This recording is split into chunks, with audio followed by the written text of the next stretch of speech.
आपला कार्यक्रम संपल्यानंतर साधारणपणे 8-10 दिवसात पूर्ण कार्यक्रमाचं व्हिडिओ रेकॉर्डिंग त्याची लिंक येते आणि ती लिंक आपण पाठवतो. ती इंस्टाग्रामवर जाते, यूट्यूबवर जाते, अनेक जे सोशल प्लॅटफॉर्म्स आहेत त्या ठिकाणी पण ती जाते. मी स्वतः आपले इतिहास संकलन समितीचे अनेक ग्रुप्स आहेत. आपलं फेसबुक पेज आहे भारतीय इतिहास संकलन समिती, त्यावरही ते पाठवत असतो. आपल्यापैकी जे फेसबुकचा उपयोग करत असतील त्यांच्यापर्यंत ते येतच असेल. फ्रेंड रिक्वेस्टमध्ये असतील, कुठे असतील, काय द्यायचं तर जरूर ते म्हणजे कार्यक्रमाचं तर येतच, पण एरवीच इतिहास विषय ज्या ज्या प्रकारची माहिती आवश्यक लोकांपर्यंत पोहोचणं, एक म्हणजे कार्यक्रमांची माहिती आणि दुसरं त्याचबरोबर अनेक गोष्टी समाजात पसरत असतात इतिहास विषय. तर त्याही संबंधात जी जी माहिती आमच्याकडे येते ती आम्ही इतिहासप्रेमी, आपला इतिहासप्रेमी नावाचा 250 लोकांचा ग्रुप आहे, त्याची ब्रॉडकास्ट लिस्ट आहे. त्या इंडिव्हिज्युअली प्रत्येकाचे जातं आणि ग्रुपवर पण जात. तर आपण जर तिथे नसाल, त्या आपण इथे नाव नोंदवलेलं असेल, नंबर दिलेला असेल, तर आपोआप आम्ही आपल्याला इतिहासप्रेमी ग्रुपवर इनक्लूड केलेला आहे.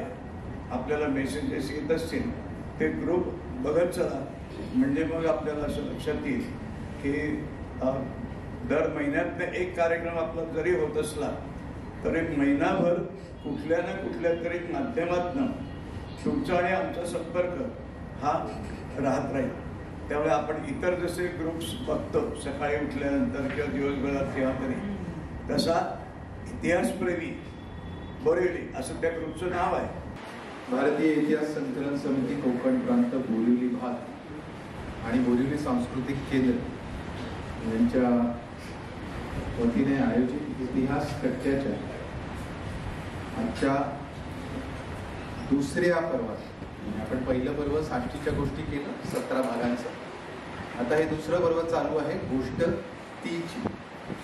आणि याच्यामध्ये इतिहासातल्या स्त्रियांच्या योगदानांवरती आपण ही मालिका चालवलेली आहे. त्याच्यातला पहिला जो काळ घेतलेला आपण शिवकाळ, आणि त्या शिवकाळातली पहिल्या 2 गोष्टी आपल्या झाल्या जिजाऊ साहेब आणि अष्टरात्री. क्रमाने येतात तिसऱ्या शिवकाळातल्या प्रमुख स्त्रीमध्ये येसूबाई राणसे. आणि त्याच्यावरती आज बोलायला आपल्याकडे उपस्थित आहेत डॉक्टर रमिला गायकवाड. जोरदार टाळ्या आपण स्वागत करूया. त्यांचा मी परिचय करून देईनच यथावकाश, कारण मी बोलल्यानंतर परिचय केल्यानंतर वक्त्याने सुरू करा. पण तोपर्यंत काही गोष्टी मला फक्त या निमित्ताने आपल्याला शेअर करायच्या. सगळ्यात सर्वप्रथम आपल्या सर्वांचं रविवारच्या सकाळी मनपूर्वक स्वागत. यासाठी मी का सकाळ म्हणतो, कारण पावसाळा सुरू झाला की आम्हाला इतिहास कट्ट्यावर चिंता अशी असते की वनविहारमध्ये खूप ते वनविहार आहे, वनासारखं ठेवलंय, त्यामुळे वनात जसा पावसाळ्यामध्ये मस्त चिखल तयार होतो तसा चिखल असणार आहे, हिरवा रंग ओला होणार आहे. पण त्या ओलेत्यामध्ये आपल्या सगळ्या लोकांना अजून ओलं करून पावसामध्ये बसून त्रास होईल, या निमित्ताने आपण फक्त या कारणामुळे 3-4 महिने पावसाचे आपण बोरिवली सांस्कृतिक केंद्राने याच्यावर लगेच तोडगा काढला. ते आमचे सख्खे काय म्हणूया भाऊ आहेत, आणि ते भावंड पण जे आहे ते त्यांनी इतकं निभावलेलं आहे की त्यांनी सांगितलेलं आहे की जर तिकडे नाही तर इकडे, पण बोरिवली सांस्कृतिक केंद्राची सगळी स्थळं ही इतिहास कट्ट्यासाठी उपलब्ध होती. लगेच लायब्ररी, आणि मग लायब्ररीत लोकांचा असा प्रश्न पडतो की रविवार सकाळी सकाळी उठवायला लावण्याचे कट्ट देतात, पण आपल्याकडे पर्याय असा आहे की दुसरी कुठलीही जागा आपल्याकडे अवेलेबल नाही. ती जर अवेलेबल असती तर आपण नक्की गेलं असतं, बंद झाली. पण रविवारी सकाळी एवढ्यासाठी, कारण रविवार हा एकच दिवस. ही लायब्ररी तुम्ही आत्ता बघितली तर ही लायब्ररी ओव्हरफ्लो असते. एरवी तुम्ही कधी आलात तर तुम्हाला लक्षात येईल की सकाळी 8 ते रात्री 10 पर्यंत इथे एकही सीट रिकामी नसते. इतकी मुलं अभ्यास करत असतात, बाहेर वेटिंग असते, आणि एवढी गर्दीने ओसंडणारी लायब्ररी आपल्याला उपलब्ध फक्त रविवारी असते. आणि ती देखील रविवारी हे साफसफाईचं काम असतं त्याच्यातही आपण महिन्यातला एक रविवार 3-4 महिने क्लेम करतो. या एवढ्या अडचणी मी इतका सांगितल्या कारण हे इतिहास कट्टा आता आपल्या सगळ्यांचं घर झालं. आणि एक आनंदाची गोष्ट आहे की बोरिवलीमधली काही मनस्वी माणसं भारताच्या इतिहासाबद्दल जागरूक राहून सतत दर महिन्याला भेटतात आणि ती परंपरा 17-18 महिने सातत्याने चालू आहे. आणि मला माहित नाही की तुम्ही किती वर्ष चालू ठेवणार, पण जेवढा वेळ चालते आहे. मी फिरत असतो, इतिहासकारांमध्ये भेटत असतो, वेगवेगळ्या चर्चांमध्ये परिसंवादांमध्ये जात असतो, प्रवास असतो. मला एक आनंदाची गोष्ट तुम्हाला शेअर करायची आहे की आपल्या इतिहास कट्ट्याची म्हटलं तर छोटं आहे, शिवाजी महाराजांच्या स्वराज्यासारखं अगदी छोटं आहे, पण ते कधी कधी साम्राज्य होतं पुढे जाऊन. तसंच या इतिहास कट्ट्याची चर्चा आता इतिहासावर काम करणाऱ्या असंख्य आणि सामाजिक संस्थांमध्ये सुद्धा व्हायले की बोरिवलीमधला इतिहास कट्टा ही एक वेगळी चळवळीचं रूप त्यांनी घेतलेलं आहे. आता ज्या वेळेला चळवळ होते त्यावेळेला सामाजिक जबाबदारी येते. तर इतिहास कट्ट्यावरची सामाजिक जबाबदारी पण मी लगेच सांगतोय की इतिहास कट्टा म्हणजे फक्त माहिती घ्यायची, इतिहासातली नवनवीन विषय घ्यायचे, ते करायचे, जे आपण अशी ठावे ते दुसरे असे सांगावे, शहाणे करून सोडावे सकळ जण, इथपर्यंतचा पहिला भाग हा इतिहास कट्टावर होतोच आहे. त्यातला दुसरा भाग की ज्या वेळेला असा माणूस शहाणा होतो त्यावेळेला या शहाण्यांच्या जगावरती एक जबाबदारी, आणि ती जबाबदारी सध्या मला इथे 2 मिनिटात सांगून मी लगेच पुढे जाणार आहे. ही एक महत्वाची जबाबदारी आहे, ती विमर्शाची. आपल्याकडे विचारांचं प्रवर्तन होत असतं. हजारो वर्षांच्या भारताच्या प्रवासामध्ये ह्या विचारांचे, आपली भूमी ही विचारांची भूमी आहे. तिने वैचारिक धन हे जे विश्वाला दिले. आज अशा विचारांवरती विमर्शाचा आधार. आता विमर्श या शब्दाची मला फोड केली, इंग्लिशमध्ये सांगितल्यानंतर 2 सेकंदात कळेल. त्याला शब्द आहे नॅरेटिव्ह. आता नॅरेटिव्ह असं म्हटल्यानंतर आपल्याला असं वाटतं की then there are positive narrative, negative narrative. नॅरेटिव्हमध्ये ताकद काय असते? विचार समजायला, रुजायला आणि तो वाढायला वेळ लागतो. पण नॅरेटिव्ह कॅच करण्याची ताकद ही फास्ट असते, तिला वेळ लागत नाही. कारण आपल्याकडे विरोधी कुठलीही गोष्ट ही लगेच स्वीकारली जाते, पॉझिटिव्ह गोष्ट स्वीकारायला भरपूर वेळ जातो. त्याचा संस्काराचा भाग. मला तुम्हाला एकच प्रार्थना करायची आहे, मी तुमचं लक्ष एक जागरूक नागरिक आणि तुम्ही सगळेजण भारतीय जागरूक आहात म्हणून मी फक्त या निमित्ताने इतिहास कट्ट्यावरती याची जाणीव करून देतोय. कारण आमच्या ते सगळे इतिहास अभ्यासक, आता डॉक्टर रमीला या माझ्यासाठी घरातले, आम्हाला माहिती आहे की इतिहासामध्ये सत्य शोधण्यासाठी काय मेहनत लागते. एक कागदाचा तुकडा, जी राजवाड्यांपासूनची परंपरा आहे की एका तुकड्यासाठी पोहे मुठभर घ्यायचे आणि 4-4 मैल चालत जायचं, ही जी पुण्याई ज्या राजवाड्यांसारख्या अभ्यासकांकडून आलेली आहे, त्या वाटेवरचे आम्ही सगळे आहोत. आम्हाला ते आता कष्ट भोगले जात नाहीत आमच्याकडून, पण तरी देखील त्याच्या मागची भूमिका आमची तीच आहे जी त्यावेळेला त्या ज्येष्ठ इतिहासकारांची. पण अशा इतिहासाला, अशा वेगळ्या प्रकारच्या विमर्शाला आज सामोरं झालं. मी मुद्दामून सांगतोय कारण आज कुठलीही साधी गोष्ट, म्हणजे मी एखाद दिवशी असं मला कोणीतरी विचारलं की अफजल खान तर शिवाजी महाराजांना बुडवायला आलेला नव्हता, तो मांडवली करायला आला. असं असताना शिवाजी महाराजांनी त्याला मारलं. म्हटलं हे कोणी सांग? मला म्हणाले हे नॅरेटिव्ह आहे. म्हटलं हे असं नॅरेटिव्ह आहे? त्यांनी लगेच मला 4-5 व्हिडिओ पाठवले आणि मी उडालो. कारण त्याच्या खाली मी व्ह्यूज बघितले, त्यावेळेला मी त्याच्यामध्ये 87K 97K एवढे व्ह्यूज. मला लगेच टेन्शन आलं की याचं उत्तर द्यायला आता किती वेगवेगळे व्हिडिओज बनवायला लागणार. मला मित्रांनो तुम्हाला एवढंच सांगायचं आहे, सावध करायचं आहे, असे हजारो प्रकारचे नॅरेटिव्ह पेड होऊन सुद्धा आज भारताची आतून पोकळी निर्माण करण्यासाठी एक जी ताकद आहे विचारांची आणि आपल्या संस्कारांची, भारतीय माणसाची, ती पोखरून काढण्यासाठी एक मोठ्या प्रकारची अशी विमर्शाची नॅरेटिव्ह सेट करून ते पसरण्याची एक मोठी गोष्ट समाजात चाललेली आहे. मी तुम्हाला फक्त याचा सिग्नल आज आत्ता इथे फक्त बोलून देतो. मग याला उत्तर काय आहे? असं कुठल्याही नॅरेटिव्हमध्ये तुमच्या कॉमेंट्समध्ये तुमच्या तिकडे जोरदार हल्ले चढा, त्याची माहिती घ्या. ओरिजिनल इतिहासाबद्दल काही असेल आमच्याशी विचारा. आमच्याकडे विद्वान लोकांची फळी आहे जी तुम्हाला करेक्ट आन्सर देऊ शकेल, अभ्यासपूर्ण आन्सर देऊ शकेल. हे मी इतिहासाबाबत बोलतो. सामाजिक राजकीय असे सगळ्या अंगाने हे चढत आहेत हल्ले, पण या हल्ल्याला उत्तर आणण्यासाठी समर्थपणे फक्त आपल्या जागी सतर्क राहा.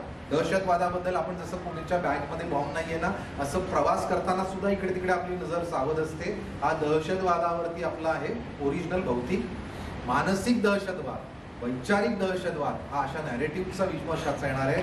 आणि त्याच्याबाबतचं गांभीर्य हे आजच्या पिढीने घेतलं पाहिजे, एवढीच मला प्रार्थना या निमित्ताने इतिहास कट्ट्यावरनं करायची आहे. मी विषयांच्याकडे जाणार नाहीये. आपल्याकडे ज्यावेळेला मोठमोठे अभ्यासक आपण आणतो त्यावेळेला त्यांचे जे विषय असतात ते अभ्यासपूर्ण असल्या कारणाने ते कुठलाही नॅरेटिव्ह सेट करत नसतात, ते त्या गोष्टीच्या इतिहासातलं सत्य तुम्हाला सांगत असतात. पण जिथे नॅरेटिव्ह सोशल मीडिया किंवा महाशक्ती होणार आहे आता हळूहळू, आणि हे युद्ध आपल्या सगळ्यांना आपल्या जागी आपल्या परीने खेळायचा. इतिहास एक मी तुम्हाला फक्त एक उदाहरण देतो. इतिहासातला हजारो वर्षांचा इतिहास माझ्याकडेच आत्ता या हॉलमध्ये नवीन आहे, मॅडम आहेत, मी इथे अभ्यासक पण इथे. एवढ्या हजारो वर्षांच्या भारताच्या इतिहासात ही पुनरावृत्ती झालेली आहे की ज्या दिवशी समाजातल्या सुज्ञ मंडळींनी बघण्याची भूमिका घेतली त्या वेळेला समाजामध्ये मोठ्या प्रकारचं अधःपतन झालं. हा इतिहासाचे वेगवेगळे टप्पे भारतात आहेत. असं एखादं अजून अधःपतन पचवायला ज्या ठिकाणी आपण विश्वशक्ती व्हायचा प्रयत्न करतो त्या ठिकाणी अशा प्रकारची अधःपतन होण्याची वेळ यायला देऊ नका, एवढंच मला सांगायचं आहे. बघण्याची भूमिका आहे, एवढं करतो. आता आपल्या मुळे विषयाकडे येतो, गोष्ट तीची. आणि या ती मध्ये आज माझ्याकडे ज्या ती आलेल्या आहेत तर त्या ती म्हणजे खऱ्या अर्थाने मी असं म्हणेन की ती आमची लाडाची बहीण आहे. बहीण कारण आमच्या सगळ्यांची माय एकच, माय म्हणजे गुरुमाय. आम्ही सगळेजण ज्या अत्यंत विद्वान विदुषीचे स्टुडंट्स आहोत अशा डॉक्टर अनुराधा रानडे आपल्या इतिहास कट्ट्यावर येऊन गेले आहेत. आणि त्यांचे अभय काय, मी काय, रमीला मॅडम काय, या सगळ्या जणांना अनुराधा कानडे यांनी घडवले. त्यामुळे एक इतिहास अभ्यासक म्हणून आमचा सगळ्यांचा कुटुंबाचा प्रवास आहे. स्वराज्याचा वारस आहे तो जपला पाहिजे. खरं तर सहज करता आलं असतं. शाहू आणि येसूबाई त्यांना आरामात जीवन जगता आलं असतं, पण झुंजायचंच आहे हे समर्थांची शिकवण येसूबाईंवरती होती. स्वधर्म काय आहे ह्याची जाणीव त्यांना पूर्णतः झालेली होती. गड वाचवला पाहिजे, स्वराज्य वाचवलं पाहिजे, कुठेतरी स्वार्थ बाजूला ठेवून स्वराज्य टिकवलं पाहिजे, हीच जाणीव त्यांना पुढील सगळ्या गोष्टी करण्यासाठी प्रवृत्त केलंय आणि त्यानुसारच त्यांनी आपलं काम केलेलं आहे. मंत्रिमंडळाला हाताशी घेऊन योग्य निर्णय त्या काळात घेतलाय. खरं तर भावनेच्या भरात दुःखाचाही भर होताच ना. कुठलाही वेगळा निर्णय सहज होऊ शकला असता, पण नाही तसं झालं. ही तीची जी गोष्ट आपण ऐकतोय ना, ही ती इथे वेगळी भासते. त्यावेळेला विश्वासात घेऊन राजारामांनी जिंजीला जावं आणि स्वराज्य जपण्याचा प्रयत्न करावा म्हणून त्यांनी स्वतः आणि शाहू महाराज गडावर थांबले. मोठ्या निकराने वेगवेगळ्या संकटांना सामोरं जात राजाराम महाराज जिंजीपर्यंत पोहोचले. तो प्रवासही तेवढा सोपा नव्हता, पण इकडे गडावर काय 10 महिने निकराची झुंज दिली. पण लक्षात आलं, कारण जुल्फिकार खानाने आता वेढा घातलेला होता, सुटणंही तेवढं सोपं नव्हतं. अशा वेळी एका वेगळ्या संकटाच्या गुहेत जाण्याचं येसूबाईंनी ठरवलं. साहजिकच त्यांनी औरंगजेबाकडे थोडं पाणी पितं.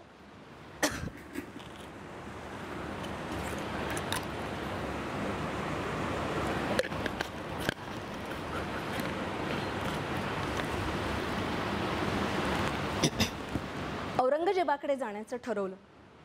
खरं तर ज्याने आपल्या पतीची इतकी क्रूर हत्या केली आहे त्याच्याकडे जाणं, शरणागत म्हणून स्वीकारणं इतकं सोपं नव्हतं. अभिमान, स्वाभिमान सारं काही पणाला लागलं होतं. अनेक बाबींमध्ये हा विचार करताना लक्षात येतं की निर्णयक्षम असणं, योग्य निर्णय घेणं आणि योग्य वेळी स्वतःपेक्षा स्वराज्य महत्त्वाचं मानणं, मला वाटतं एक वेगळा धडा, एक वेगळा इतिहास त्याच वेळेला येसूबाईंनी घडवायला सुरुवात केली होती. बादशहाच्या छावणीत जाऊन तिथे आपल्या पुत्रासह राहणं, स्त्रियाही होत्या काही जण, आणि मग तिथून एक वेगळा प्रवास आता सुरू झाला. बरोबरीला तसं कोणीच नाही, कारण त्यानंतर जवळजवळ 29 वर्ष, त्यातली पहिली 17 वर्ष महाराष्ट्रात आणि उरलेली 11 वर्ष दिल्लीत. कसं असतं ना, आपण आपल्याच घरात असतो, आपल्याच आजूबाजूला असतो, पण आपल्याला आपल्या घरात जाता येत नाही. केवढी कुचंबना झाली असेल. छावणीत गेल्यानंतर औरंगजेबाची छावणी ज्या ज्या ठिकाणी गेली त्या ठिकाणी ही माय लेकरं जात राहिली. पहिला मुक्काम तर तुळापूरलाच आहे. अत्यंत जीवघेणा प्रसंग आहे. तरीही त्याच्यामध्ये सावरत असताना ज्या ज्या ठिकाणी गेलेत अडचणी खूप आहेत. खरं तर बाजूलाच, बादशाच्या छावणीच्या बाजूलाच त्यांची राहण्याची व्यवस्था असायची. सगळ्या गोष्टी तिथे पुरवल्या जात होत्या, पण पिंजराच होता. स्वराज्याशी संपर्क साधला जात होता, पण तो संपर्क साधताना मी स्वराज्याच्या संपर्कात आहे ही कुठेही कळू द्यायचं नव्हतं. शाहूंना जेव्हा विचारलं गेलं की तुझे काका जे आहे ते तिकडे जिंजीला गेलेत, शाहूंनी सांगितलं होय ते जिंजीला गेलेत, आमच्याकडे फारसं लक्ष नाही आहे, त्यामुळे आता जे काही आहात ते तुम्हीच आमचे आहात.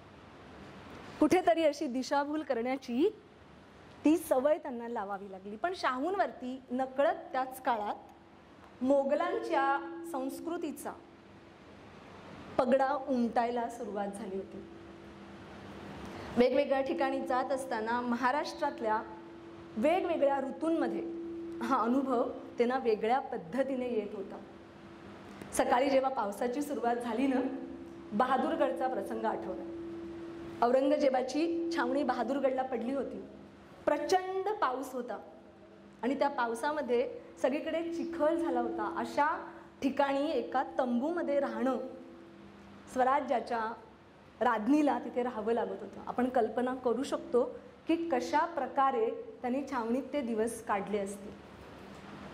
सुखामध्ये राहणं आणि अचानक अशा परिस्थितीत जाणं, वेगळ्या परिस्थितीचा, वेगळ्या लोकांचा, आणि ज्यांनी आपल्यावरती ही संकटं आणली आहेत त्यांच्याबरोबर राहण्यासाठी खूप मोठं त्यांना पणाला लावलेले आहेत आपल्या इच्छा.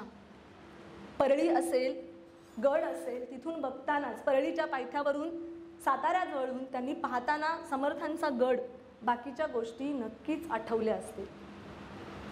ब्रह्मगिरीला आल्यानंतर त्या ठिकाणी एक झालं की काही प्रमाणामध्ये त्यांनी जे एक पत्र लिहिले चिंचवडच्या लोकांना की आता चणचण भासते आहे, कर्ज झालं आहे, थोडंसं हातात पैसा नाही, काही गोष्टी नाहीत, सगळ्या गोष्टींवरती ज्या वेळेला थोडंसं कर्ज होतं आणि अशा प्रकारची मागणी सावकाराकडे करावी लागली, ज्या महाराजांच्या सुनेला, मला वाटतं यापेक्षा दुर्दैवी क्षण तो काय असणार आहे.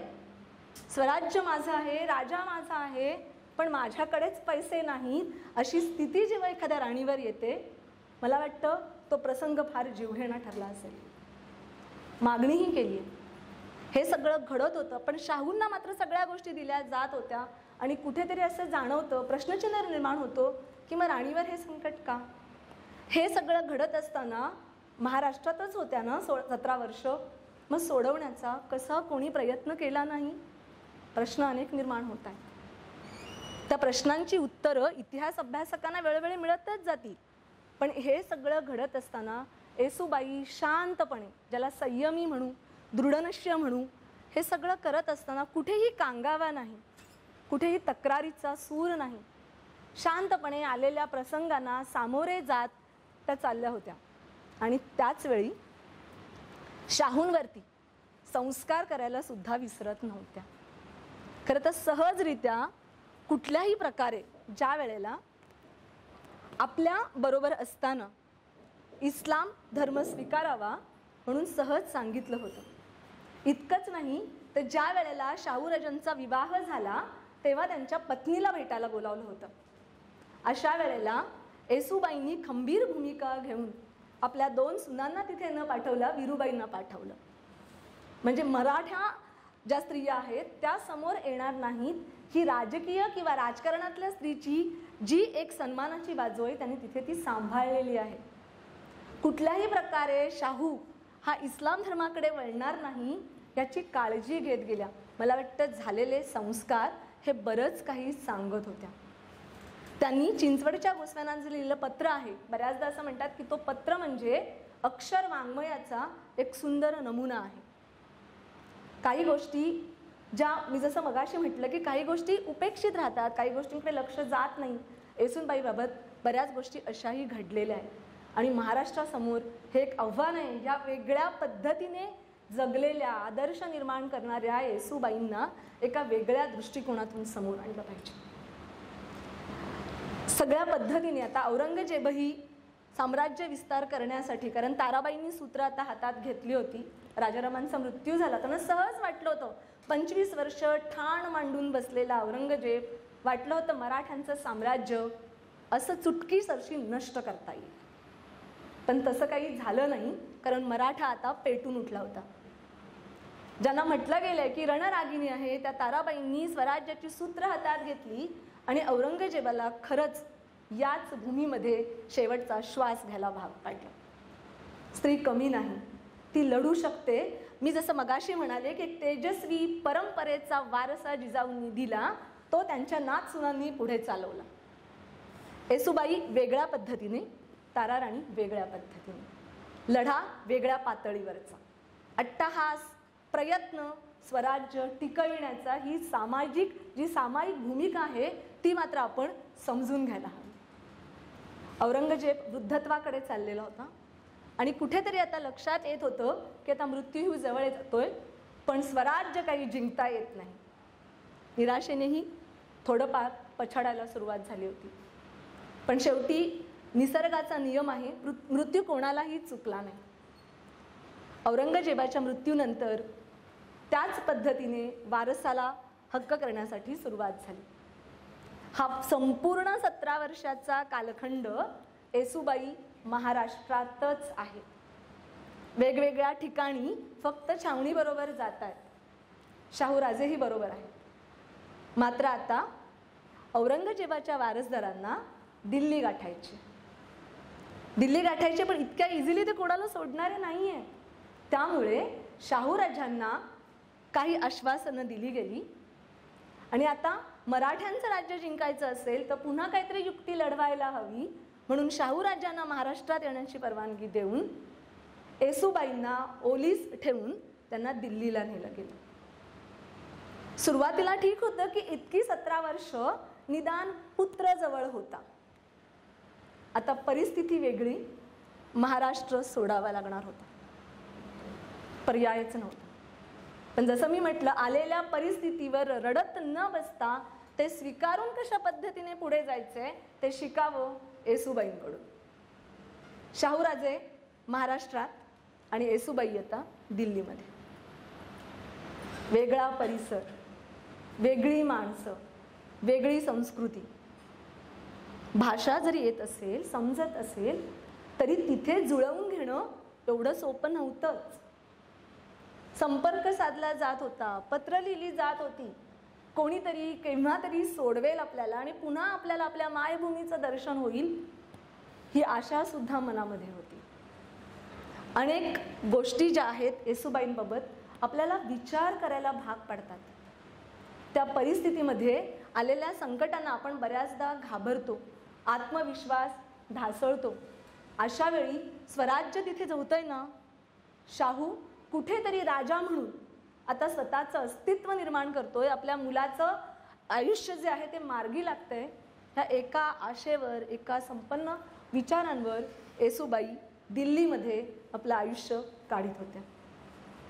पुन्हा जसं मी म्हटलं मगाशी की मराठ्यांचं राज्य हातात घ्यायचं आहे तर काही ना काही युक्ती प्रयुक्ती प्रत्येकाने लढवल्या आहेत. पुन्हा मुस्लिम सत्तेमध्ये दुहीला सुरुवात झाली आहे आणि याच दुहीचा फायदा घेऊन मदत करण्याच्या हेतूने बाळाजी विश्वनाथ सारख्या माणसाला हाताशी घेऊन शाहूराजांनी एक अट घातली आणि आपल्या मातोश्रीणा आणण्याची जबाबदारी बाळाजी विश्वनाथांवर सोपवली.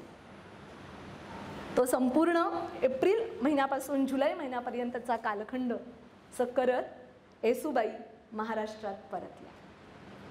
आता तिसऱ्या पर्वाला सुरुवात झाली होती. सुरुवातीचा कालखंड खूप छान आनंदात गेलेला, काही संकटांना सामोरं गेलेले. महाराष्ट्रात आल्यानंतर त्या साताऱ्याला स्थिरावल्या.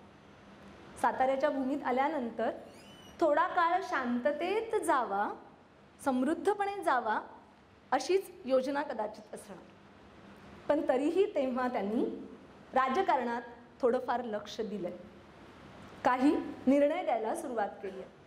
पण एक गोष्ट जाणवत होती की आत्ता स्वराज्याला एकटाच वारस नाही आहे.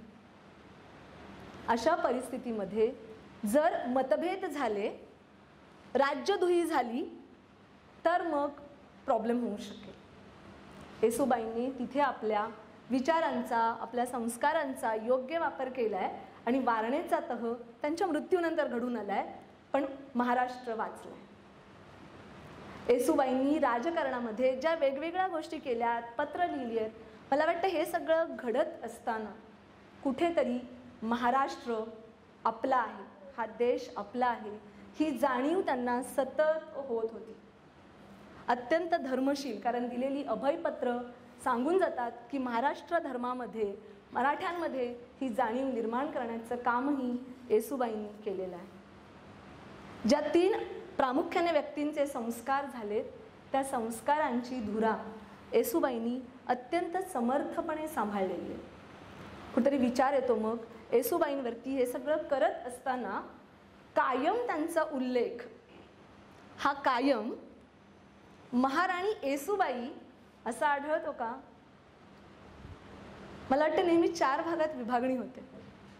पहिलं, जिजाऊंच्या नातसून आहे, शिवप्रभूंची सून आहे, संभाजी राजांची पत्नी आहे आणि शाहू महाराजांची आई आहे.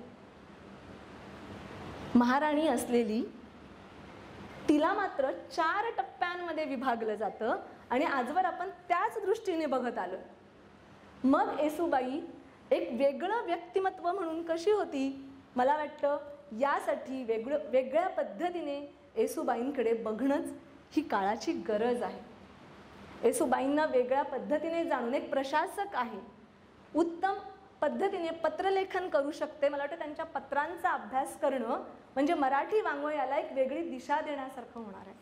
संस्कृतवरतीही तितकंच प्रभुत्व आहे, मोडीवरतीही आहे. मग हे सगळं होत असताना या सगळ्या बाबींचा अभ्यास करण्यासाठी येसूबाईंना जाणून घेणं, त्यांना समजून घेणं आपल्याला खूप महत्त्वाचं आहे. तो काळ जसं मी म्हटलं की वेगवेगळ्या पद्धतीने जाणार आहे, त्या पद्धतीमध्ये स्वतःला घडवत स्वराज्याला जपण्यासाठी येसूबाईंनी कमाल प्रयत्न केले आणि त्या प्रयत्नांची दखल घेण्याची जबाबदारी नक्कीच आपल्या सगळ्यांची आहे. साताऱ्यात जसं मी म्हटलं की समाधी शोधायला 300 वर्ष लागली. कोणाच्या वाट्याला अशी उपेक्षा येऊ नये आणि ती आली. पण त्या उपेक्षेतही कुठलीही तक्रार दिसत नाही. जे काम करायचं आहे ते शांतपणे करायचं आहे, कुठल्याही अपेक्षेने करायचं नाही. ही शिकवण आपल्याला येसूबाईंकडून मिळते. तिच्यातली ही ती वेगळी भासते जी आपल्याला घडवायला, सावरायला मदत करते. जसं कायम म्हणत आले की येसूबाई वाचत असताना, तिला समजून घेत असताना ही वेगळ्या पद्धतीने भेटत जाते.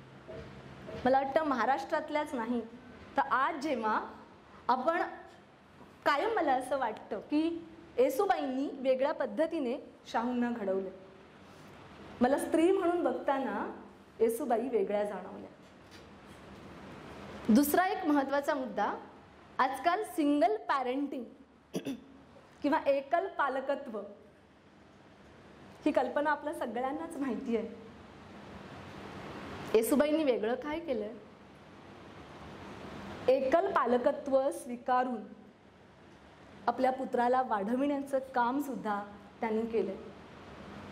स्त्रीवादी चळवळीतून, अभ्यासातून, जेव्हा वेगवेगळ्या दृष्टिकोनातून, कारण इतिहासाचा एक पैलू आहे की स्त्रीवादी दृष्टिकोनातून एखाद्या स्त्रीचा अभ्यास करणं, मग तिची संपूर्ण जडणघडण वेगळ्या अर्थाने बघताना जाणवतं की येसूबाईंनी एक वेगळा ठसा महाराष्ट्राच्या इतिहासामध्ये निर्माण केला. महाराष्ट्राला एक वेगळी दिशा देण्याचा प्रयत्न केला आणि हे राजकारण, समाजकारण असेल, धर्मकारण असेल, प्रशासन असेल, इथे स्वतःचा ठसा उमटवण्याचा प्रयत्न केला. या पद्धतीने जेव्हा येसूबाई आपल्याला भेटत जातात तेव्हा एक वेगळी येसूबाई आपल्यासमोर आपल्याला येते. आणि मला वाटतं अशा येसूबाईंना समजून घेताना एक वेगळा दुवा जोडला जातो आणि मग या येसूबाई आपल्याला अधिक आदर्श, अधिक महत्त्वपूर्ण आणि वेगळ्या भासतात. मला वाटतं येसूबाईंना जाणून घेण्यासाठी त्यांनी लिहिलेली पत्र, त्यांच्यावरती लिहिलेले वेगवेगळ्या जणांनी त्यांच्यावरती खूप छान गौरवोद्गारसुद्धा काढले. अगदी रियासतकारही म्हणतात की येसूबाईंसारखं कार्य खूप वेगळं आहे. पण त्याच वेळेला काही इतिहासकारांनी, जसं मी मगाशी म्हटलं की शिवस्नुषा किंवा छत्रपतींची सुनबाई एवढाच उल्लेख दिसतो. आत्ता ह्या महाराणीकडे वेगळ्या दिशेने बघण्यासाठी आपण प्रयत्नशील झालं पाहिजे. वाटतं येसूबाई त्या कायम प्रेरणास्थान बनत गेल्या आहेत आणि त्या कायम प्रेरणास्थान आहेत. दिव्य, आपण कायम एक शब्द वापरतो की दिव्यत्वाची जेथ प्रचिती तेथे कर माझे जुळते. दिव्य म्हणजे संकटही आणि दिव्य म्हणजे काहीतरी वेगळं करणेही. मला वाटतं अनेक दिव्यांमधून सामोरे जात येसूबाईंनी खरोखरच आपल्याला दिव्यत्वाची प्रचिती दिली आहे. ह्या तिची गोष्ट सांगताना ह्या दिव्यत्वाच्या प्रचितीला मी पुन्हा एकदा नमन करते आणि माझं व्याख्यान संपवते.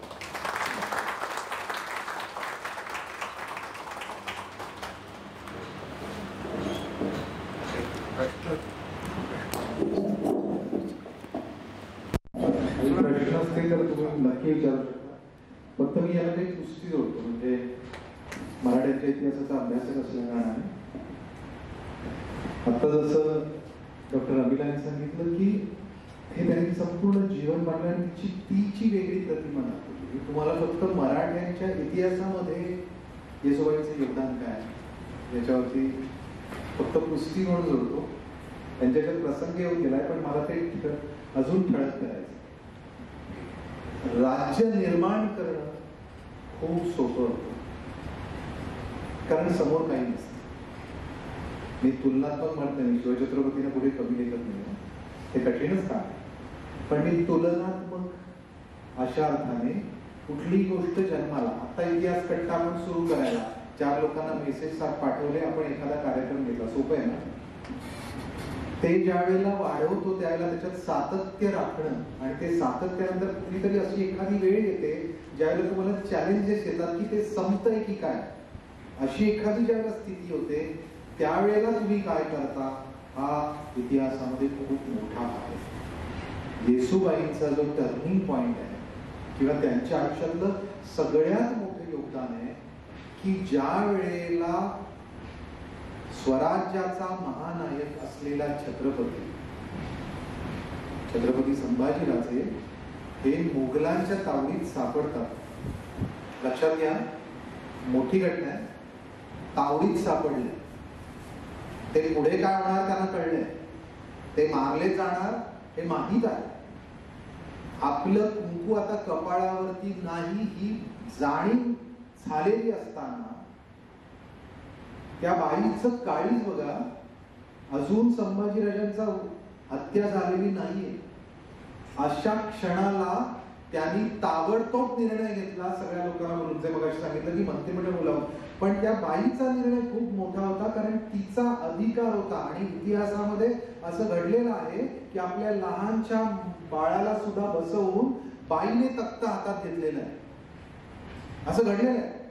म्हणजे येसूबाईंचा अधिकार होता, त्या तशा करू शकल्या असत्या, त्या स्वतः राज्य आपल्या हातात घेऊन निर्णय घेऊ शकल्या असतात. पण अशा वेळेला धाकट्या भावाला, ज्याचा राज्यावरती अधिकार नाहीये नैतिक दृष्ट्या, अशा धाकट्या भावावरती छत्रपती पण त्याचं मंचकारोहण केलंय. आणि हे मंचकारोहण म्हणजे ही खूप मोठी घटना आहे. तुम्हाला मी इतिहासाच्या दृष्टिकोनातून सांगतोय की मराठ्यांचे सिंहासन आहे, ते सिंहासनाचा अधिकारी असलेले छत्रपती संभाजीराजे नुसते पकडले गेले. ही बातमी रायगडावर ज्यावेळेला पोहोचते आणि आता त्यांचा मृत्यू निश्चित आहे हे कळलंय, मृत्यू होण्याच्या आधी राजारामांचं मंचकारोहण झालंय. ही खूप मोठी गोष्ट आहे. आणि हा बाईंचा निर्णय आहे की स्वराज्याच्या सिंहासनावर स्वतः न बसता दिराला बसवणं आणि बसवून लगेच सांगणं की ताबडतोब रायगडाच्या पासून निसटायचं. तुम्ही रायगडावर गेलात तर तुम्हाला वाघ दरवाजा नावाचा एक, कधी माहित नाही का कधी योग येतोय मी यांना रायगडावर घेऊन जाईल, पण वाघ दरवाजा जो आहे त्या वाघ दरवाजाकडनं दोर टाकून त्यांनी राजारामांना खाली उतरवलं आणि इतकी पेरलेला वेढा जो होता त्या वेड्यातली पातळ बाजू कुठे ते बघून तिकडून त्यांना बाहेर काढलं. तिथून ते प्रतापगडावर सातारा आणि तिकडनं पुढे जाऊन खालनं जिंजीपर्यंत पोहोचले. हा जिंजीपर्यंतचा प्रवास हा खूप मोठा प्रवास आहे. हे राजारामांचं चरित्र चालतं. पण हा निर्णय घेणं की स्वराज्य टिकलं पाहिजे याच्यासाठी स्वराज्याचा अधिकार तात्पुरता काढून आपण ट्रान्सफर केला, छत्रपती निर्माण केला आणि छत्रपती राजारामांकडे पद देऊन लगेच त्यांना त्या महाराष्ट्रातनं बाहेर काढून, कारण कुठेतरी नायक राहिला तर पुढे अख्खं राज्य राहील. आणि तसंच घडलं. आणि हे सगळंच्या सगळं म्हणजे राजारामांचं पण वैशिष्ट्य असतो. एका ठिकाणी मोगलांचा इतिहास आहे. अगेन मगाशी म्हटलं नॅरेटिव्ह. आपल्याकडे आता काय सध्या नॅरेटिव्ह चालतात की मोगल किती, मग मी आता ते किती होते त्यातला दुसरा भाग सांगतो की मोगलांच्या कुठल्याही शासकाने तख्त सिंहासनावर येणं आपल्या वडिलांना, भावांना, मुलांना मारल्याशिवाय त्यांनी तख्तावर आला नाही. राजारामांचं एक पत्र सांगतो. ते पत्रात लिहितात, राज्य शाहूंचे आहे, मी भरताच्या भावनेने पादुका सांभाळतो. मुद्दामून मी तुम्हाला सांगतो की छत्रपती शिवाजी महाराजांनी काय म्हणजे राजारामांना भरताची भावना येणं याच्यासाठी येसूबाई यांची म्हणजे वहिनी असून सुद्धा ती आई तिचे संस्कार, कारण जिजाऊ साहेबांच्या नंतर अख्ख्या राज्यावर संस्कार करण्याचं काम येसूबाईंचं होतं. ती महाराज्ञी होती पण तिकडे राजमाता सुद्धा झाली ती नंतर. अशा वेळेला स्वतःचा स्वार्थ, मगाशी त्यांनी सांगितलं की स्वार्थ यत्किंचितही ती 2 सेकंदात स्वतःच्या हातात राज्य घेऊ शकली असती. पण नाही, मला स्वराज्य टिकवलं पाहिजे. आणि हा जो त्याग आहे, हा त्याग करताना जुल्फिकार खानाची 8 महिन्याचा पुढे पत्रव्यवहार आहे. तो खाली बसलाय, त्याच्याबरोबर लोक जात येत होती, येसूबाईंची माणसं जात होती, त्याच्याशी बोलत होती, वकील जात येते येत होते, कसं करायचं ते बघत होते. एवढा का त्यांनी काळखंड लांबवला? तुम्ही लक्षात घ्या, जुल्फिकार खान आहे तो, या माणसाच्या नावावर भरपूर मोठे पराक्रम आहे. त्याच्या मनात आणलं असतं त्यांनी रायगड, जिथे आता आपला राजा अडकलेला आहे, सैन्य जे सगळीकडे सैरावेरा झालाय, लोकांचा कॉन्फिडन्स तुटलाय, राजाराम खाली बाहेर गेलाय, अशा अवस्थेत रायगड पटकन घेणं काहीही गरज नव्हतं. पण त्याला तिथे थांबवलं, याच्या मागे राजकीय भूमिका आहे. मग त्याला काही पैसे दिले, लांबूचालन केलं, अजून काही त्याला गाजर दाखवलं, त्यातलं काही असू शकतं. पण त्याला 8 महिने थांबवलंय. कशासाठी? तर राजाराम महाराज जिंजीपर्यंत जायला जेवढा वेळ जाणार आहे तेवढा वेळ जुल्फिकार खानाला अडकवून ठेवलाय.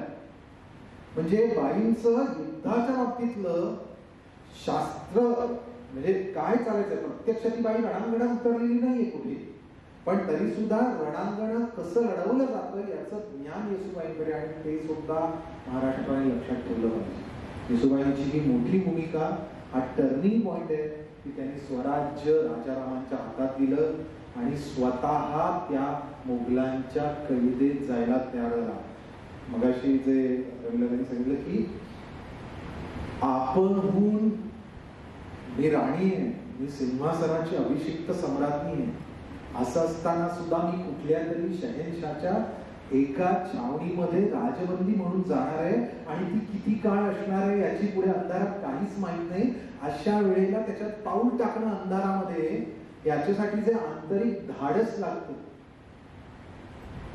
त्या तिला ज्यावेळेला तिच्यासमोर अंधार उभा राहतो, त्या अंधारात चालायला ज्या वेळेला येतं त्यावेळेला तिच्या हृदयाला विचारा की त्या अंधारामध्ये चालण्यासाठी तिने अंतर्मनातला कोणता दिवा प्रज्वलित केलेला असतो. आणि तो दिवा हा येशूबाईंनी जपला.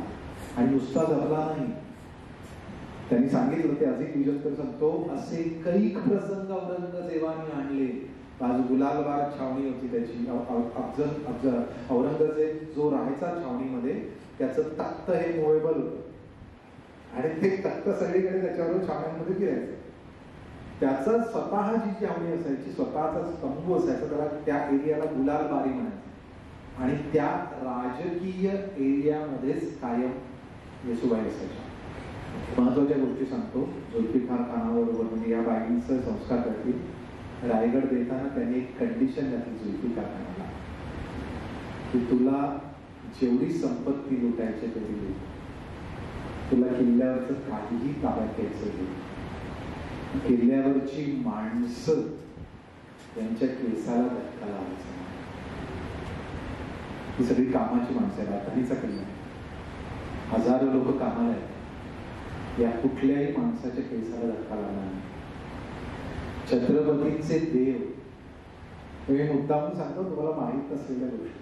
साताऱ्याला गेलात कधी उदयनराजेंकडे, तर सातारच्या वाड्यामध्ये छत्रपतींचा देवारा आहे आणि छान असं मस्त देवारा आहे, मोठा देवारा आहे.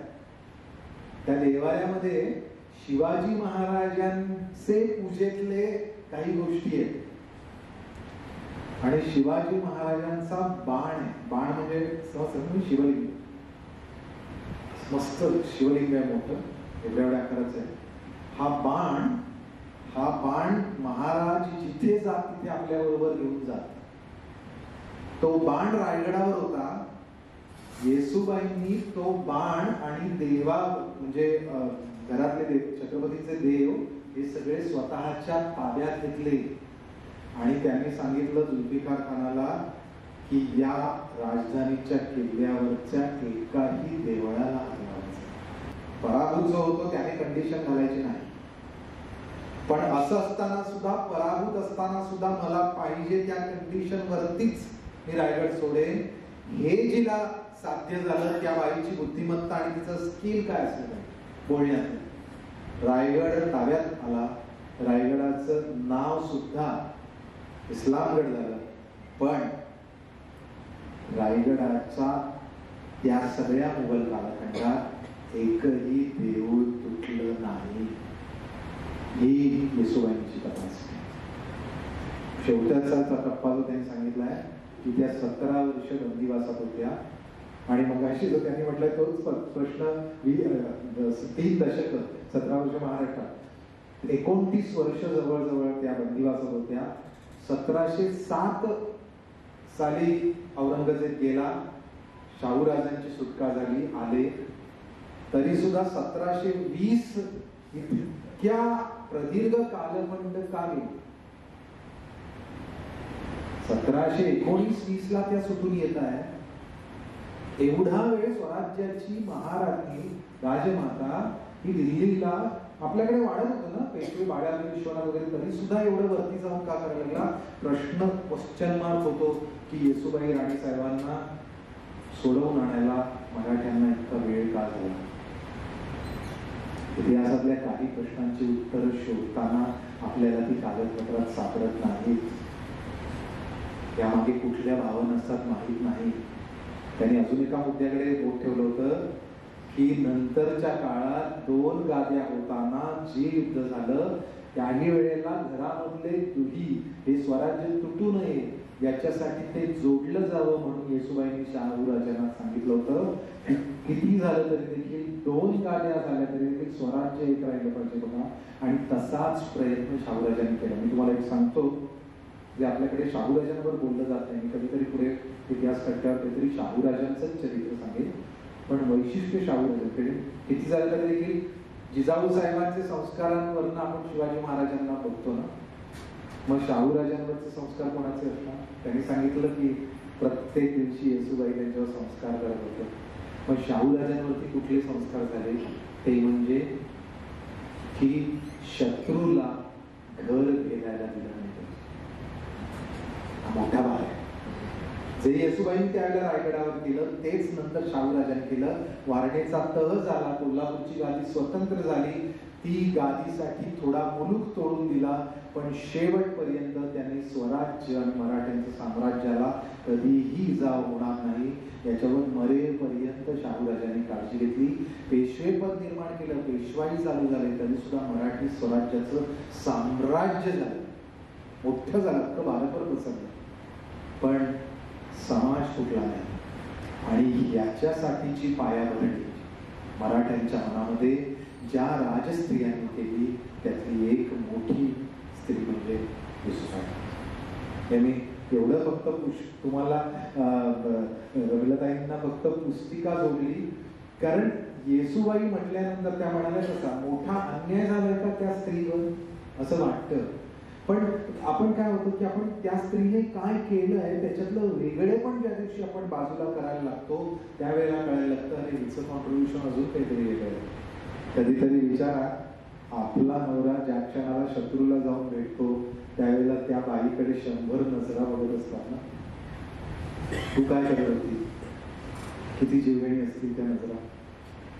बरं त्याच्यानंतर कुठेतरी सांगितलेलं असतं, त्याच्यानंतर आपला नवरा परत आल्यानंतर त्याला पुन्हा सगळीकडे अपमान होणार आहे. अशा वेळेला त्याचे सुद्धा अपमान आपल्याला, त्याचं मन तुटू नये याच्यासाठी त्याला पण सांभाळायचं आहे. कल्पना करा बाईवर काय झालं असेल. आणि असं झाल्यानंतर संभाजीराजे ज्या वेळेला गादीवर येतात त्याच्यानंतर 9 वर्ष औरंगजेबाशी सामना करतायत, त्यावेळेला महाराणी म्हणून रायगडावर बसून त्या राणीने राजशक्कट कसं हाकलं असेल. येसूबाई अशा. आणि म्हणून संभाजीराजांनी त्यांच्या या स्त्रीला, मला असं वाटतं जगाच्या पाठीवरती पहिला नवरा असेल ज्याने बायकोचा जय जयकार केला. त्यांना जो शिक्का दिलाय त्या त्याचं जे वर शब्द आहे ते श्री सखी. कोण आहे? सखी आहे. ती मूर्तिमंत लक्ष्मी आहे राज्याची, श्री. पण ती संभाजीराजांची कोण आहे? सखी. आणि ही सखी असणं ना बायकोचं वेगवेगळी रूप आहे. त्याच्यातलं एक महत्वाचं रूप म्हणजे मैत्री, सखी असणं. तुझ्या मनातलं जे आहे ते तू माझ्या समोर व्यक्त करू शकतो. हा नवरा बायकोतला जो दुवा आहे ना ते सखेपण आहे. तो मग तो जीवाचा सखा होतो किंवा ती जीवाची सखी होती.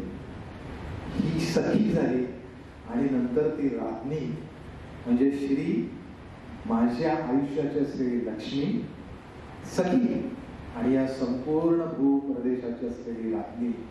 या तिन्ही स्त्रीमध्ये असलेल्या पत्नीचा जय जयकार असो, जयती असं म्हणणारा नवरा म्हणजे शंभू छत्रपतींची योग्यता काय होती हे लगेच कळतं.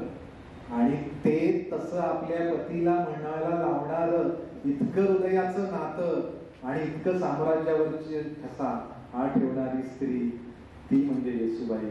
अशा दोन्ही अर्थाने आपण बघायला पाहिजे होते. म्हणून या रमिलाताईंच्या व्याख्यानाचं मी नाव ठेवलं होतं श्री सखी राज्ञी जयती महाराणी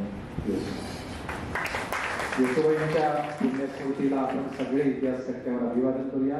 आज या ठिकाणी डॉक्टर रमिला गायकवाड इथे वेळ काढून आल्या. सुटसुटीत बऱ्याच वेळेला व्याख्यान कधी कधी व्याख्यानाला इकडे तिकडे तो विषयांतर होतं, त्याचा ट्रॅक्स तो एवढं मोठं चरित्र कमीत कमी वेळेत मांडणं हे सुद्धा काही काही लोकांना कसं वाटतं. पण डॉक्टर रमिला गायकवाडांनी ते साध्य केलं आणि खूप रंजक शब्दामध्ये. ते कुठे कंटाळवाणं झालं नाही, कुठे काही बोजड झालं नाही. आपला पांडित्य अभ्यास दाखवायचा आहे, काढा सगळ्या लेखण्या, काढा सगळी पत्र, असं नाही त्याने केलं. त्यांनी त्यातला तीपणा तुमच्याशी बोलताना, कारण मला आवडतंय की इथे स्त्रियांची संख्या इतिहास कट्ट्यावरती खूप वाढते आणि त्यामुळे स्त्री शक्तीचा हा उदो ज्यावेळेला स्त्री पर्वामध्ये करतोय. मला एक डायरीवर मगाशी तिकडे नोंदणीवरती मी नजर मारत होतो. 20 लोक नवीन आले त्यावेळी 20-21 जण, त्या सगळ्यांचं स्वागत. तुम्ही इतिहास कट्ट्यावर या, पुढच्या वेळेला तर तलवारीच निघणार आहे. कारण तारा राणी भद्रकाली कोपली असं शाहिरांनी लिहिलं. त्यामुळे भद्रकाली कोपणं हे काय असतं, पण वेगळं राजकारण. जसं स्त्री राज्ञी अधिकार असल्यानंतर सोशिकतेने, सात्विकतेने, शीलतेने काय करू शकते याचं उदाहरण येसूबाई आहे. मगाशी रवितांनी सांगितलं की दोन्ही सुद्धा, या दोन्ही महापराक्रमी आणि दोघींची चरित्र आणि व्यक्तित्वच भिन्न.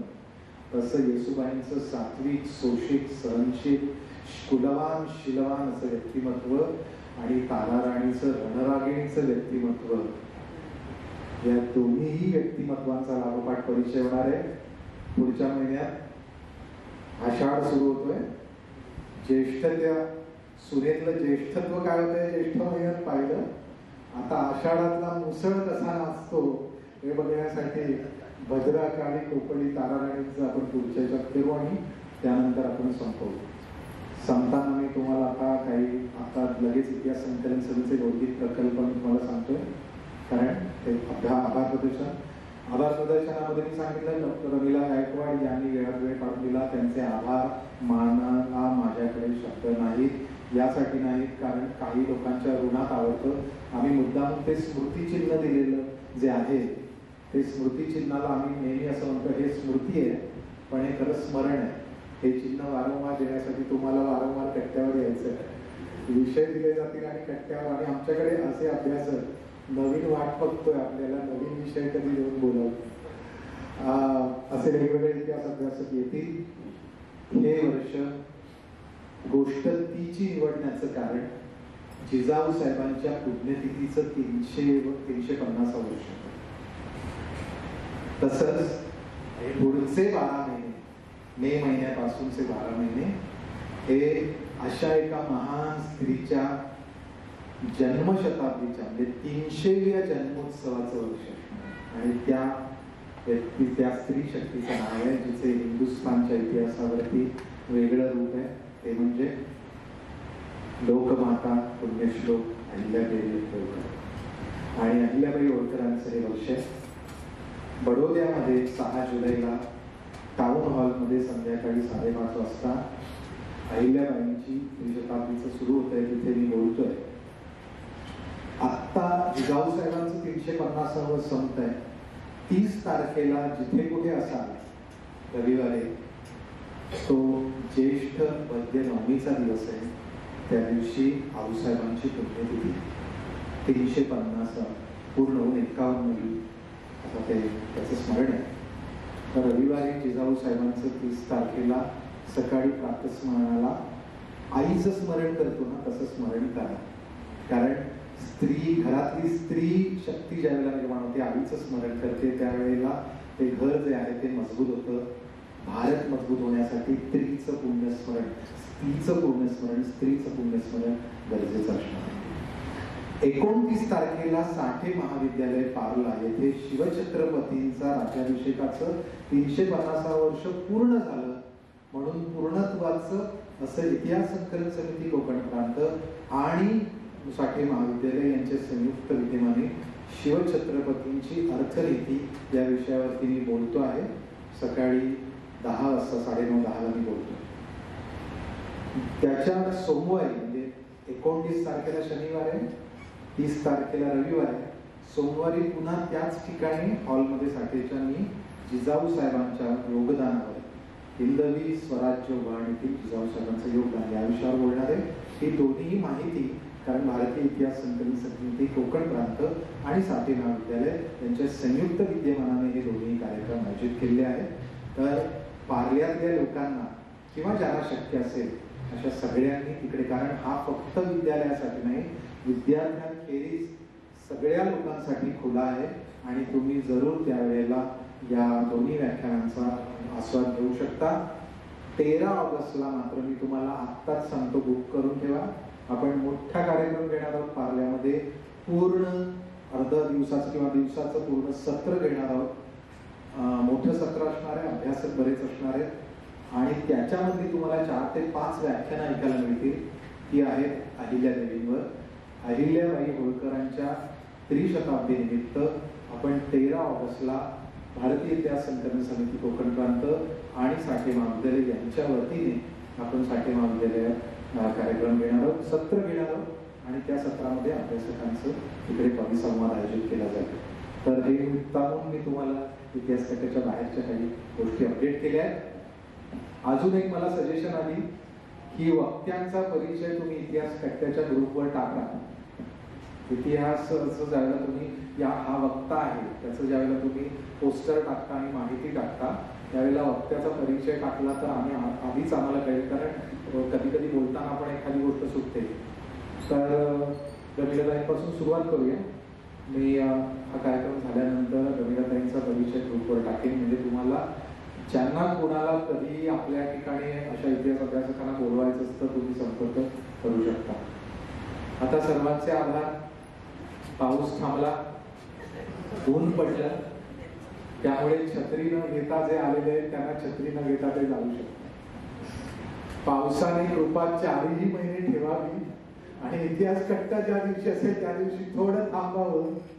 पावसाने मात्र थांबू नये, तो पडतच राहावा एवढी त्याला प्रार्थना करतो आणि आपली रजा घेतो. एक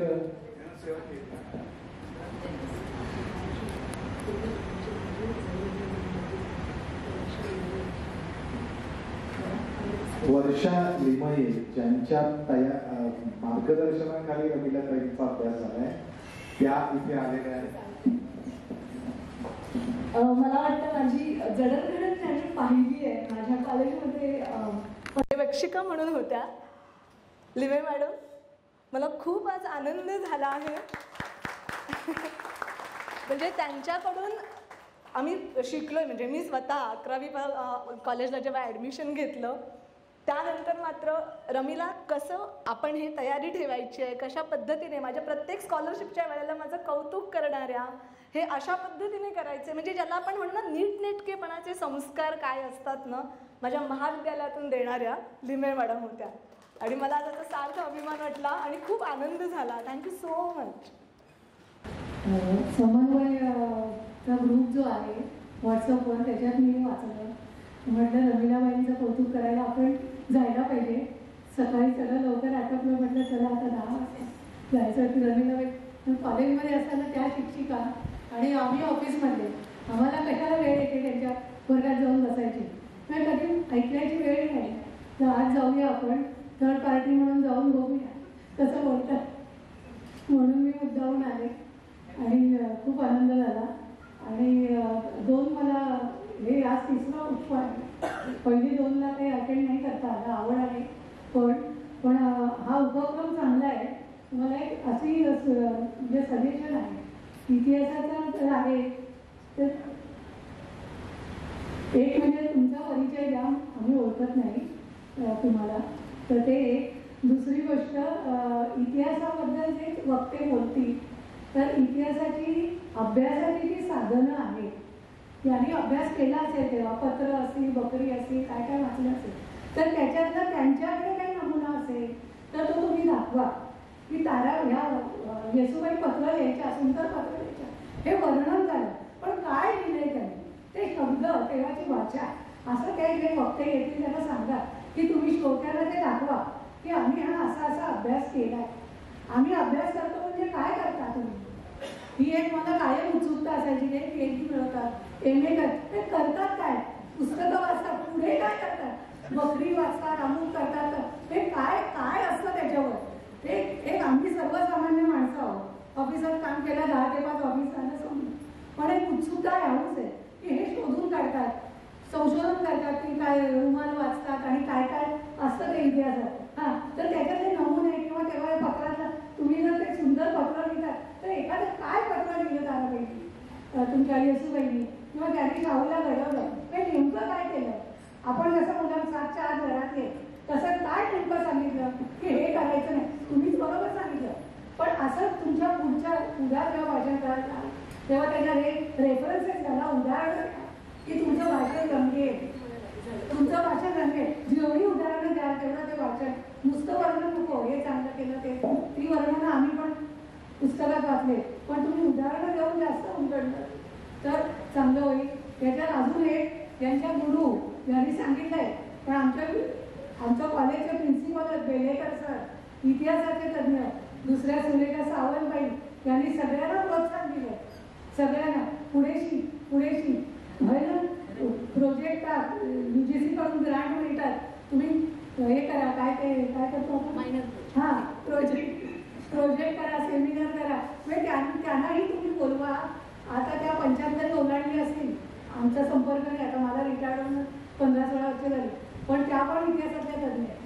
हो, तर त्यांचे पण भरपूर संशोधनाचे खूप अभ्यास केला त्या बाईंनी, आणि त्यांचं हे पण बघण्यासारखं आहे. म्हणजे मुलांच्या बरोबरीने शिकल्या त्या बाई, आपली मुलं शिकली तेव्हा त्या शिकल्या आणि फार टोकापर्यंत गेल्या SNDT. खूप चांगल्या सजेशन. आणि आमच्याकडचे स्टुडंट आहे, पण असे विद्यार्थी आणि पुढे भाग घे, हे कर ते कर, असं म्हणजे प्रिन्सिपल असलं की ते करावं लागतं. मला कळलं ना घडण होण्यामागे जे आपण असं म्हणतो की नाही की तुम्ही उदाहरणं द्या, शिकवताना उदाहरणं द्या की ते मुलांना पटकन लक्षात राहतं असं. तर पुढच्या ह्याच्यात तुम्ही बनला आणि तुम्ही पण ते इतिहास आम्हाला दाखवा ना ती काय साधन आहे. सावंतवाडी एकदा स्क्रीनवर दाखवलं होतं, आम्हाला स्क्रीनवर दाखवलं होतं की काय काय असतं. एक आत्ता मॅडमच्या बोलण्यात आलेली, मॅडमच्या पेनी आता तुम्हाला सांगतो, आणि मला आत्ताच कल्पना सुचली, एक प्रकल्प होईल. आपण इतिहास कट्ट्यातर्फे यंदा, याच्यावर मीच प्रयत्न करेन, थोडा पावसाळा बुडून जाऊ दे किंवा बंद जर मिळालं तर पण बघूया कुठे जागा मिळते का, मी एक पूर्ण दिवसाचं प्रदर्शन ठेवेन, ज्या प्रदर्शनामध्ये ही पत्र जी आहेत ओरिजिनल, त्या पत्रांचे ब्लो केलेले असे प्रिंट आउट, त्याचं लिप्यंतर म्हणजे मराठी भाषेत लिप्यंतर आणि थोडी हिंदी किंवा इंग्रजीमध्ये त्या पत्राची माहिती, अशा पद्धतीचे करून काही निवडक पत्र, जे आता मला सहज सुचलं, कारण आम्ही इतिहास अभ्यास करतो म्हणजे काय करतो अभ्यास, बरोबर आहे, कारण हे काही कॉमन पब्लिक. आता मी तुम्हाला येसुबाईंचं, त्यांनी म्हटलं येसुबाई फार सुंदर संस्कृत, कारण स्वतः संभाजीराजे संस्कृत पंडित होते, त्यामुळे, आणि केशव पंडित त्यांनी मगाशी जे नाव सांगितलं ते त्या दोघांचे गुरु होते, त्यामुळे पण भाषेवरती असणं म्हणजे मग भाषेचा शब्द काय. आता अहिल्याबाईंची पत्र ही फार वेगळी गोष्ट आहे, गोपिकाबाईंची, राधाबाईंची पत्र, काशीबाईंची पत्र, या मराठी साहित्यातल्या स्त्रियांची पत्र, विशेषतः खाजगीतली पत्र आणि राज्यकारभारासाठी पत्र, अशी पत्र आहेत. ही सगळे निवडक पत्र, सगळं नाही पण निवडक पत्र, की ज्या पत्रातून त्या व्यक्तीचं क्रांतिकार्य, तिचं व्यक्तित्व, तिचा काहीतरी वेगळा ठसा. आता जसं शिवाजी महाराजांचं प्रसिद्ध पत्र सैनिकी छावणीला लिहिलेलं आहे, त्याच्यात त्यांचं पूर्णपणे की अविसराच उंदीर वात नेईल असं जे म्हटलेलं आहे त्याच्यात, की उंदीर सुद्धा न विसणारी वात नेजवेल आणि स्वराज्याचं सगळं शेत पेटेल, इतका काळजी घेणार राजा. तर ते पत्र अख्खं मोठं आहे. तर ते पत्र किंवा राज्याच्या पाटलाला शासन केलं ते पहिलं पत्र शिवाजी राजांचं, जे आजपर्यंत मिळालेलं पहिलं पत्र आहे, 28 जानेवारी 1646. तर या पत्रांचं असं एक प्रदर्शन आपण करूया. इतिहास कट्ट्यावरती थोडा प्रयत्नाला लागतो. चांगली देवाईंनी खूप चांगली अशी सूचना केली, याच्यात नाही सुचलं, त्यामुळे त्यांचंही आभार. दुसरं की आता त्यांनी म्हटलं त्याप्रमाणे शक्य झाल्यास इतिहास कट्टा ग्रुपवरती, कारण आम्ही तो मुद्दाहून तो फक्त ऍडमिन ग्रुप ठेवलाय, कारण बऱ्याच वेळेला काय होतं की ग्रुपमध्ये जर तो मोकळा ठेवला नंतर इतके मेसेजेस वेगवेगळे येतात की त्याचा मूळ उद्देश बाजूला होतो. त्यामुळे क्षमा मागून मी सांगितलंय की ऍडमिनचा ग्रुप आहे, पण तुम्ही आम्हाला परस्पर पर्सनली कळवलं तर आम्ही ग्रुप बनवू. आता थोडं इतिहास कट्ट्याच्या ग्रुपचं वापर पण वेगळा करूया, की आम्ही अशी काही पत्र जी आहेत ना, ती पत्राचे फोटो सुद्धा आम्ही इतिहास कट्ट्यावर शेअर करू, जेणेकरून तुम्ही तुमच्या बसल्या मोबाईलवरती सुद्धा हे वाचू शकाल आणि ते पत्र पाहू शकाल. कारण मी मगाशी म्हटलं विमर्श केला पाहिजे, शहाणे करून सोडावे सकाळच्यानं. तुमचं पत्र तुमच्या हातात असेल तर तुम्ही कोणाशी लढू शकता, है ना?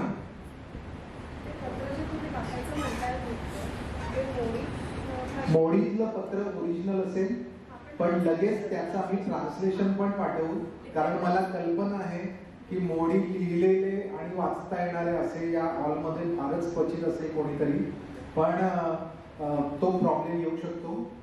डोंट वरी, ते मराठीत लिप्यंतर असेल. आणि थोडी आता मला दिल्लीकडून आणि गुजरातमधनं माझ्याकडे मोठी मागणी झाली आहे की महाराजांची पत्र तुम्ही हिंदी किंवा इंग्लिशमध्ये ट्रान्सलेशन द्याल का पाठवून. तर मी काम करतोय. मी महाराजांची पत्र घेतलेली आहेत, जी पत्र ही इंग्लिश आणि हिंदीमध्ये मी ट्रान्सलेट करतो आहे शब्दशः. तर ती जी आम्ही शेअर करत जाऊ जसं काम वाढेल, कारण कामं खूप आली आहेत सगळी हाताशी आणि लिखाण सुद्धा भरपूर येत आहे. त्यामुळे एवढ्या ह्याच्यातनं कट्टा चालवायचा आहे आणि त्यानुसार पण तुमच्या सगळ्यांच्या सजेशन घेतील. एकच फक्त तुम्हाला प्रार्थना आहे, पुढच्या वेळेला येताना एक माणूस सोबत. आपला परिचय द्या ना मॅडम. मी आता सांगितले माझा मी न्यू आहोत आता. बरं, नवीन लोकांसाठी माझा परिचय. मी रविराज पराडकर, इतिहास अभ्यासक. हा लौकिकार्थने परिचय. सगळ्यांना माहिती आहे त्याप्रमाणे मी इथे LIC कॉलनीमध्ये असलेल्या कस्टमर झोनच्या LICच्या डिव्हिजन 3चा मॅनेजर म्हणून कार्यरत आहे. तिथे राहायला शिंपोली बोरिवलीला आहे. मराठी साम्राज्याच्या इतिहासावर गेले 38 वर्ष मी काम करतो आणि आत्ता माझं PhDचं काम चालू आहे. ते मॅडमची PhD ज्यांच्याकडनं झाली, आमच्या दोघांचे गुरु एकच आहेत, डॉक्टर अनुराधा रांडे, त्यांच्या मार्गदर्शनाखाली आणि डॉक्टर विन्सेंट डी मेलोवसेचे असे दोघांच्या मार्गदर्शनाखाली माझी PhD चालू आहे. PhDचा माझा विषय आहे साष्टी, म्हणजे आता आपण जिथे बसलो बांद्रे ते भाईंदर आणि त्या बाजूला कुर्ला ते ठाणे एवढा मोठा प्रदेश साष्टी. या साष्टीचा मध्ययुगीन इतिहास 1200 ते 1780 म्हणजे मराठ्यांकडून सालबाईच्या काळात साष्टी गेली तोपर्यंत एवढ्या मोठ्या कालखंडात जी सत्तांतरं झाली वेगवेगळी, त्या सत्तांतरांचा सामाजिक, आर्थिक आणि राजकीय असा कोणता प्रभाव या विभागावर पडला त्याच्यावर माझी PhD चालू आहे. साधारणपणे या वर्षभराच्या संपेपर्यंत त्याचा थिसिस कदाचित पूर्ण होईल आणि पुढच्या वर्षी तो युनिव्हर्सिटीकडे जाईल. पुढच्या वर्षी कदाचित डॉक्टरेट मिळेल. Hope so. कामं भरपूर आहे पण. आणि दुसरं आता कार्य सांगितलं म्हणून आत्ता 350वा परवा ज्येष्ठ शुद्ध त्रयोदशीला रायगड गजबजलेला तुम्ही सगळ्यांनी बघितला असाल. मुख्यमंत्री रायगडावर होते. तर त्या ठिकाणी ज्या वेळेला काहीही रायगडावर होत नव्हतं त्या 1994 साली रायगडावर शिवराजाभिषेक दिनोत्सवाची परंपरा निर्माण करण्याचं धाडस मी त्यावेळेला केलं. महाराष्ट्रामध्ये स्वीकारलं आणि खूप लहान वयात जसं जमेल तसं जे केलं ती सेवा मोठी झाली. आणि असं असतं नाही की ज्या वेळेला रोपटं लावता त्याला खोड धरलं, ते जरा मोठं झालं आणि ते वाढायला लागलं, त्याचं झाडात रूपांतर झालं की शहाण्याने काय करावं तर त्या झाडाच्या पदतळी राहून का याचं कारण ते झाड किती मोठं आहे हे बघण्यासाठी तुम्हाला बाहेर जायला लागतं.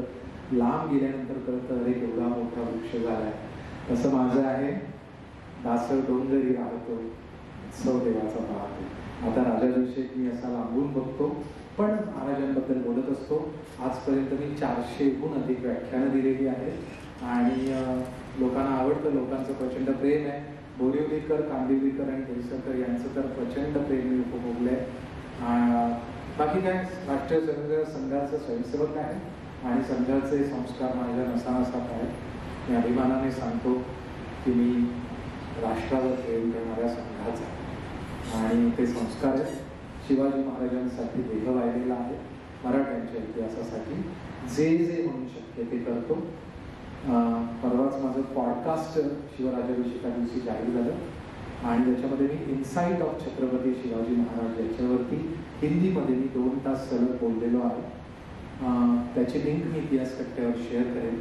तुम्ही वेळ काढून ते 2 तास जरूर बघा. हिंदीमध्ये आहे कारण माझी इच्छा होती की भारतात संपूर्ण ठिकाणी, कारण आत्ता मी ज्यावेळेला प्रवास करतो त्यावेळेला मला असं जाणवतं की लोकांना मराठ्यांचा इतिहास ऐकायचा आहे आणि त्यांना तो हिंदीत ऐकायचा आहे. त्यामुळे मी बाहेर आता हिंदीत बोलतोय आणि मला असं जाणवलं की महाराष्ट्रात उदो उदो चिक्कार झाला. गरज आहे मराठे जिथे जिथे पोचले त्या त्या ठिकाणी जाऊन मराठ्यांचा इतिहास सांगण्याची. कारण मराठ्यांचा इतिहास ऐकला तरच स्वातंत्र्य काय, स्वातंत्र्यासाठी लढायचं कसं, मरायचं कसं हे जर शिकायचं असेल तर ते मराठ्यांच्या इतिहासामधूनच शिकता येतं. आणि म्हणून मराठ्यांचा इतिहास देशभरात पोचवण्याची जबाबदारी आपली आहे, कट्ट्याची आहे, अशा सगळ्या इतिहास प्रेमीची. थोडक्यात परिचय वाढलेला आहे. धन्यवाद. भरपूर शुभेच्छा. चातुर्मास सुरू होणार आहे. 4 महिने पावसाचे आहेत. पाऊस पडला सकाळी जोरात आला की मला इतिहास कट्ट्याचा दिवसला की माझ्या पोटात गोळायचो. पण तुम्ही सगळेजण येत राहा म्हणजे आपण कट्टा जोरात. धन्यवाद.